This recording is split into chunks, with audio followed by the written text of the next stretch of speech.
Twin betrayal uncovered.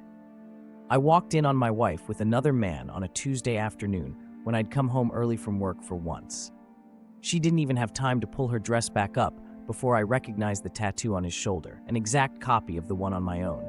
Same jagged scar just beneath it.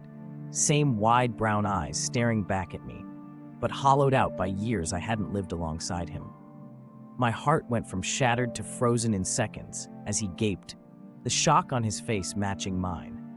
I'd been told my twin died when we were 10, swept away in a river after a summer storm. My parents held a closed casket funeral.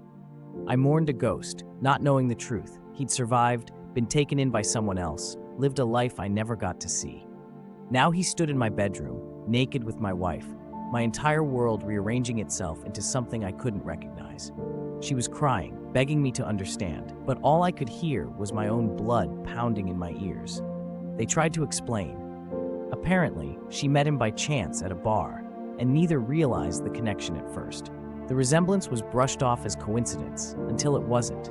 By the time they pieced it together, she said she was in too deep.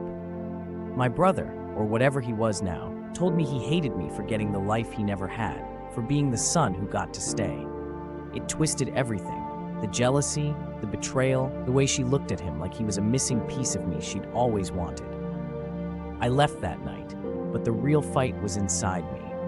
I kept replaying every moment I'd ever shared with my wife, wondering if she ever saw me or just the shadow of someone else. I wanted to hate them both, but I couldn't stop thinking about the kid I lost and the man he'd become. The cheating, the lies, the secrets, they weren't the worst part. The worst part was realizing I'd never really known the people closest to me, and maybe I'd never really known myself at all.